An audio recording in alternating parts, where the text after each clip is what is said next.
वजन कमी करण्यासाठी दिवसभराची दिनचर्या सांगतो. उपाशी अजिबात बसायचं नाही. भाकरी खावा, चपाती खावा, भात खावा, पण प्रमाणात खायचं आहे. त्याच्यासोबत प्रोटीनची भाजी. जर तुम्ही अंडी खात असाल तर अंडी घ्या, चिकन खात असाल तर चिकन घ्या, मासे खात असाल तर मासे. फक्त मसाला नको, तेल नको, म्हणजे कमीत कमी मसाला, कमीत कमी तेल. त्या पीसमध्ये आपल्याला प्रोटीन मिळतं. आणि हे खात नसाल तर शाकाहारी लोकांनी सर्व प्रकारच्या कडधान्य, डाळी सर्व प्रकारचे चालतात. त्याच्यामध्ये पण सेम मसाला नको, तेल नको, म्हणजे कमीत कमी तेलाचा वापर करा. ह्याच्यासोबत फायबर पाहिजे.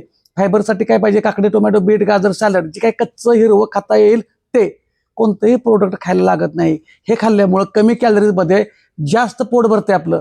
एका भाकरीत 100 कॅलरीज आहेत, एका चपातीत 100 कॅलरीज, अंदाजे म्हणतोय 80 ते 120, ह्याच्या मध्यात मी धरलाय 100 कॅलरीज.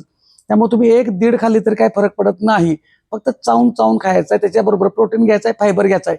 फायबर म्हणजे ग्रीन सॅलड. ह्याच्यासोबत शाकाहारी लोकांनी अजून ताक, दूध, दही, साखर न घालता घेऊ शकतोय. सगळ्या गोष्टी तुम्ही प्रमाणात घ्यायच्यात. आणि दिवसभरामध्ये 20 किलो वजनाला 1 लिटर पाणी लागतं. समजा तुमचं 100-125च्या पुढं आहे तर लई 5-7 लिटर पिवत बसू नका. 3-3.5 लिटरच्या अंदाजे आसपास पाणी प्यायला पाहिजे. एवढं टार्गेट पकडा. दिवसभरामध्ये सातत्याने हालचाली करा. कॅलरीज बर्न व्हायला पाहिजेत. जर रोज आपण 500 कॅलरीज बर्न केल्या रोज व्यायामातून, तर एका आठवड्यात आपल्याला अर्धा किलो वजन कमी होईल.